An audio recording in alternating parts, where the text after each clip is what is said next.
This is episode number 60 of the UnPerfect Podcast. And today I'm telling you about my aha moment this summer where I really began to seek a slower, quieter life in order to free up my mind space to hear from God.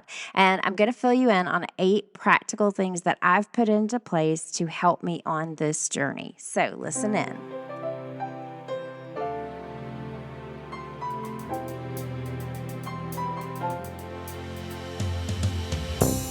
Welcome to the UnPerfect Podcast. I'm your host, Shelley Smead, and I help Christian women see glimpses of glory in the now and the not yet of their unperfect lives. If you struggle with fully living the life you've been dealt, congrats, you're officially human, and you're not alone. Hope and probably some humor are coming up. Hey friends, so as those of you who are subscribers on my email list already know, my husband and I recently had the amazing blessing of being able to go to Italy alone with no kids, no work. It was amazing, except for day 2 where I dropped my phone to the bottom of the Mediterranean. May it rest in peace. But anyway, one of the things we loved about this trip were the food options. Not only were there coffee bars and focaccia bakeries and walk-up gelato places like at every other doorway, but even just the flavors, the pesto, the freshness of everything was absolutely wonderful. And not having to cook it, that was pretty amazing too, except for our cooking class, which was actually fun. But the few restaurants we did go into and sit down, because most of the things we did were just like walking in, grabbing food on the go. It was a little confusing reading the menus since we don't speak or read Italian. And on more than one occasion, we may have ordered a little more food than we could eat because they label their courses in a way that make you think you need one of each, and we did not. So once or twice, by the time we got our main courses at the table, we were already completely full, like there was no room for the good stuff. And that's really a fitting analogy for what I want to talk about today, because I think our minds and our schedules and our hearts can get so filled up that there's either no time for Jesus, or even when we make time for him, we are so distracted. And it ends up being a check the box, I did my quiet time, or a quick crying out in desperation for God to fix stuff. And either way, it's like we filled up on all the appetizers, even good things, but have no room, whether it's physical or emotional room, for the best thing, which is a quiet, undistracted mind that can focus on Jesus. There are a lot of things that can hinder this quietness in spirit and just our ability to focus on Jesus, whether we're in his word during prayer time or even just throughout the day as we desire to experience him everywhere we are, everywhere we go. And in my newsletter, I also mentioned that often quoted passage of scripture about Mary and Martha, that scenario. But I read something so fascinating after I sent that newsletter out, and I want to tell you about it. I'm reading a devotional by Peter Scazzero right now. It's called Emotionally Healthy Spirituality Day by Day. And he pointed out that if Martha, the busy one, worried and upset about everything she had to do, if she were to sit at the feet of Jesus, she would still be distracted by everything on her mind. Her inner person, he said, was touchy, irritable, and anxious. But Mary, on the other hand, who was being with Jesus, taking pleasure in his presence, he said, I suspect that if she were to help with the many household chores, she would not be worried or upset, because her inner person had slowed down enough to focus on Jesus and center her life on him. I thought that was pretty powerful. I'm going to say it again, maybe summarize a little shorter, but hear this. Martha, even if she were to sit at the feet of Jesus, she would still be distracted. But Mary, even if she were to help with the household chores, she would not be worried or upset, because she'd slow down enough to focus and center her life on Jesus. I thought that was pretty amazing. And that's what I desire. I want to experience the presence of God when I meet with him intentionally and throughout the day. I want to be able to calm the chaos in my mind when I'm talking to God and listening to him through his word, so that I'm actually able to hear him, to hear his voice, and to just enjoy being with him. So this summer, I started on a journey of doing this. God had already been doing some work in my heart. It began back in the spring. Our small group started doing a new curriculum called Practicing the Way. And it's not the book by John Mark Comer. It's an actual curriculum that he and a team of others created. And it's free for everyone, by the way. So I will link to that in the show notes. But we would spend an entire month focusing on one spiritual discipline or habit. Like the first one, we focused just 1 month on the Sabbath. And the next one, we focused just 1 month on fasting. And another one was on prayer.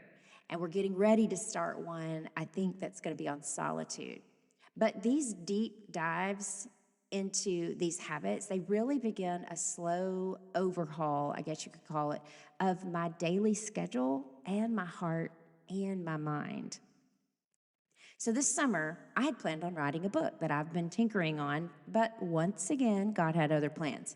And I sensed him back in late May saying, you know, all that time that you spend writing podcast episodes and interviewing guests and editing and all that stuff, I want you to spend just as much time with me alone as you do doing all that stuff. And y'all, that was a crazy thought for me because I spend hours writing and editing and recording and everything that goes into what I feel like God's called me to do in this ministry. So I began getting up early, and I would even set a stopwatch on my phone while I was spending time with God, praying, reading scriptures. I've been reading through the Gospels in several different translations this year, and then listening to God. And then I would set a timer when I worked, and I would not allow myself to go past that timer when working without spending more time in the Word and with Jesus. And I wasn't doing this to be legalistic, and I'm not saying this is a prescription for everyone, but I really just wanted the facts to show me where I was truly off balance. I wanted to show me when it was time to hop back into communion with God. Not that I was ever out of communion with him, but this intentional time alone solely devoted to him. I wanted that to prevail. What ended up happening was pretty amazing. And no, I didn't write a book. You would think, though, that I was a lot less productive, but what happened was not only did I accomplish all that God had planned for me in my writing and ministry this summer, but my relationship with him went so much deeper. Like, I'm no longer content with a quick, rushed, quiet time, with just quickly reading the Bible and then walk away, forgetting what I even studied. Just being in his presence became my focus. And here is the key. I feel like it started me on a journey where I wanted a relationship with Jesus that was a little more like breathing and a lot less like striving. Doesn't that just sound restful and natural? A relationship with Jesus that's a lot more like breathing and a lot less like striving. I wanted an overall slowing down, paring down, a pace of life that will give me more time to focus on my family, my marriage, my current season of ministry. And I'm still on that journey. I'm still figuring out how to leave behind the good things to chase after the best thing. Another thing I mentioned in my newsletter this week was that even the shepherds left their sheep behind when they went to meet Jesus at his birth. Like, that takes leaving the 99 to find the one to a whole new level, doesn't it? So quieting my schedule, my mind, and my heart are important to give me room to listen to God and commune with him during the day, to truly hear his voice speak to me through his word and in my spirit. So I'm going to share some ideas with you today on how I am making that kind of room, spiritually, physically, emotionally, mentally. So I'm going to give you 8 ways that I'm doing this, and I'm sure there's a bunch more, and I'd love to hear from you if you have some things that you're doing that can go along with this. But number 1 is prioritize my schedule. I am going to bed earlier and getting up early enough to have unrushed time with Jesus. And this one is hard for me because I've mentioned before, teenagers don't even start talking in my house till like 9:30 p.m. But what I learned this summer is that trying to spend unrushed, focused time with Jesus when there's activity around or my mind is ready to just move into work mode, that does not work for me. But that early morning, fresh cup of coffee, snuggling with Rocket, my puppy, on the couch, that's what works best for me. And you also have to figure out what works best for you. How do you need to prioritize your schedule to have this intentional, uninterrupted time with Jesus? Okay, number 2 is to prepare my place. There's no looking around for my pen or my notebook or realizing we're out of coffee. I have my Bible, my journal, my cup of pens and highlighters that don't bleed through the thin Bible pages that I got off of Amazon. I'll put a link in the show notes, and no, I don't make any money for telling you this. They are just awesome. And they're all on the table next to the couch. So I grab my coffee, I sit down, I snuggle in with Jesus and Rocket. And I love what Ronald Rolheiser says in his book, Domestic Monastery. And I will also link to that book in the show notes because I highly recommend it, especially if you're a mom of young kids. It's a beautiful, quick read. But he says this: what is a monastery? A monastery is not so much a place set apart for monks and nuns as it is a place set apart. Number 3, when I do sit down to spend time with the Lord, I purge my mind. And this is just a few minutes of silence. I bring my thoughts back when they start to wander, because they're going to wander. And some people get skeptical about this, like, it sounds like meditation or mysticism or New Age or whatever. But y'all, this goes back to the origins of our faith. Spirit hovering over the waters, God telling us to be still and know that He is our God, and reminding us that in quietness and trust is our strength. It's not just emptying my mind so much as focusing on God in stillness. You can start with a prayer, like, here I am, God, to be with you. And then when my mind begins to wander, I bring it back to Jesus. I focus on just breathing. It's scientifically proven that this kind of quieting and simple breathing actually improves our focus. So why wouldn't I want to engage in this as I meet with Jesus? And related to that is something called breath prayers. I mentioned this book in my episode with Casey Ireton back in the summer on Ordinary Time, but it's a concept of breathing in a word of Scripture and breathing out with a word of Scripture, just to kind of focus your whole body, really, on being with Jesus, on thinking through His word, on being focused on being in His presence. And there's a great book that teaches this and gives you some ideas of some breath prayers. And I'll link to it in the show notes, but it is called Breath as Prayer: Calm Your Anxiety, Focus Your Mind, and Renew Your Soul. It's by Jennifer Tucker. It's a great resource. Number 4 is pushing back on informational overload. Informational overload or information overload is a thing. And I read something that's kind of shocking the other day. This is from a study done in 2012, so I'm sure it's even greater than what I'm about to share. But it said currently the amount of information that is created every 2 days is roughly equivalent to the amount of information that was created between the beginning of human civilization and the year 2003. That's a lot of information being created every 2 days. It explains a whole lot of why there is so much anxiety and an inability to concentrate, focus, slow down, really. We have so much information at our fingertips. It has negative physiological effects on our minds. You can Google it. It's making it very hard to quiet them. So I would suggest you figure out where you're getting overloaded. For me, getting off social media was a must. These social media apps are no longer on my phone. And if this sounds like something that is way out of the scope of your doability, I don't even know if that's a word, but y'all know I like making them up. I highly recommend that you listen to this week's episode of Fridays with Friends.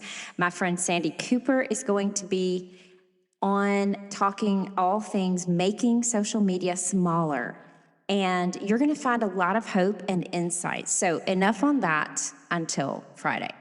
Another thing is apps. Remember my whole dropping my phone in the Mediterranean Sea? Well, aside from the cost, it ended up being a blessing because I made a very conscious effort with my new one to leave off as many apps as possible. Even a lot of the standard ones that already come on an iPhone, I've just deleted them. It's too easy to waste time and brain energy on something that isn't going to matter. And I'm not depriving myself of fun downtime. I do have the free version of the New York Times Games app on my phone that I do each day. But once I've done all the free games, I'm done. Like there's not endless scrolling, infinite scrolling. There's not new episodes to binge. That's it. And speaking of binging, I am canceling our Netflix account. And I will probably get it back temporarily when the new season of Cobra Kai comes out because I love watching that with my kids. We love it. But even the entertainment apps I do have, like Amazon Prime and Disney Plus, they are not on my phone. That's not really where I would watch them anyway. My Kindle app only has books on it that I can enjoy but put down when I get tired. Y'all, I used to download books that I would have to read halfway into the night because I just couldn't put it down. And that's not conducive to my number one, which was prioritizing my schedule. So that's the apps issue. I'm also purging my email accounts and unsubscribing from a ton of stuff because honestly, it's disheartening and overwhelming to wake up to a slew of emails to go through, most of which I don't have time to do or to read or to participate in. And again, there are so many good things out there to read and to subscribe to, but there's just too much and I can't keep up with it all. Okay, number 5, pausing before saying yes or joining something. I am an impulsive person, if y'all haven't figured that out yet. This one is hard. But I am finally learning that it's not up to me to keep the world spinning on its axis by volunteering everywhere they need a volunteer. At my kid's school, for instance, unless it benefits my kid.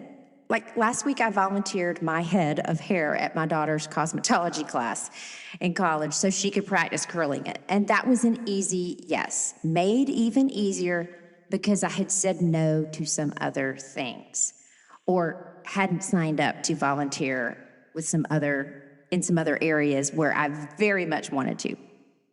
And I feel like the church and the schools can get you on this one. And no, I'm not saying don't volunteer at your church. I am a big believer in the local church. I think it's God's plan A for reaching the world. So absolutely plug in and serve, but serve where God calls you.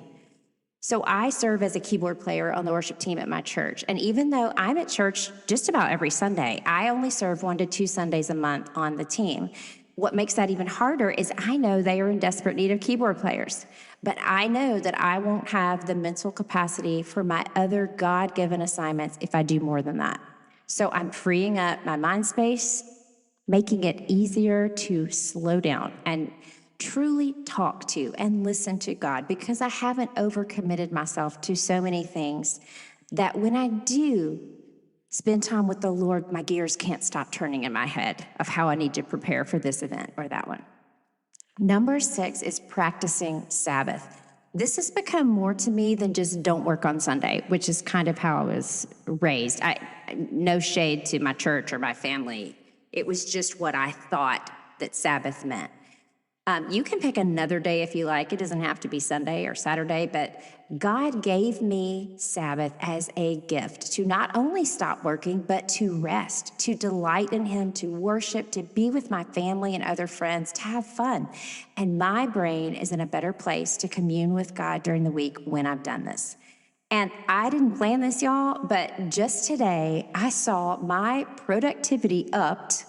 Even though yesterday, which was my Sabbath, I chose to do absolutely nothing related to writing or podcasting or work. I worshiped at church. I had lunch with my family. I served my oldest son by cleaning out his car. I played pickleball with my second oldest son and some friends. And I read a few chapters out loud, snuggled on the couch with my 17-year-old daughter last night. And still, this podcast got recorded and it's going to get edited on time. My newsletter and show notes are going to be done, and I've even finished a rough draft of a chapter in the book that I'm writing. And all that happened before dinner. Sabbath does not impede our work, y'all. It fuels it. Number 7, pinning my talks with God in a journal. Most days, I just write the date and the verses that stick out to me that I've read that day. I'll write prayers sometimes. I'll write things I feel like God is speaking to me. I might even write questions I have that I want to look up later. I am actually trying not to have my phone near me to look things up when I do have questions because squirrel. Yeah, because I will just start doing other stuff on my phone. So that's another one. But writing is such a good way to process our thoughts, to keep our minds free of constant clutter and anxiety and questions. I just write them down. And I like to go back periodically to review what God's been saying to me or how he has answered my heart's cries. Just really cool. And the last one, number 8, is practicing God's presence all day. Right now, the only way I can remember to intentionally do this is to set alarms. But I don't feel horrible about that because that's what the bells at the monastery basically were and are for monks. So hey, if it's good enough for someone who has given their every physical moment over in service to God, then it's good enough for me. In the book that I mentioned earlier by Ronald Rolheiser, he says that prayer can only be sustained through ritual, routine, and rhythm. It's a lot like a marriage and other important relationships. The feelings aren't always with it, but the commitment to it and the routine and the rhythm and the ritual is what ends up making it sweeter and sweeter. And right now, the devotional that I'm doing that I mentioned earlier about Mary and Martha, it has 2 scripture or prayer prompts a day for that very reason. It's sort of a short version of the daily office. And so I set an alarm for the second one because after a week of doing it, I realized I was never going to remember to come back to the second one. And maybe it's my ADHD, who knows? But another thing similar to this is you can habit stack prayer or quoting scripture with another task. I mentioned Casey Ireton earlier, so I'm putting in a plug for this episode number 49 when I talked to her about ordinary time. But one thing she said she does is that every time she washes her hands, she says a prayer. And this is something I'd like to incorporate. I just haven't yet. But it's ideas like that where we can be constantly have our focus on Jesus throughout the day. So these are just 8 things that I'm doing right now. And not only am I experiencing God more, I'm also more available for the people I love and have been put here to serve, which has been an amazing byproduct. Again, if you have some practical things like this to add to my list, things you're doing to slow down the pace of your life so your mind can be in a better place to hear God's voice, I would love to hear about them. You can email me when you get my weekly newsletters at www.shelleysnee.com. I also have a printable download for you today that goes with this episode, so you don't have to remember everything that I said. It has the 8 strategies I mentioned and even a couple of questions to go with each one of them to kind of help you figure out what you want to do and how you want to personalize that strategy. And it's free. Just click on the link in the show notes and you can have it in visual form. Once again, don't forget to tune in this Friday for episode number 61, where Sandy Cooper is going to be talking to us about making social media smaller. You're going to love her. She's always so much fun to hear from and has so many wise words for us when she's on the podcast. I am praying your mind is able to slow down as you seek to quiet your heart and really hear God's voice during your unperfect life this week. I'll see you next time.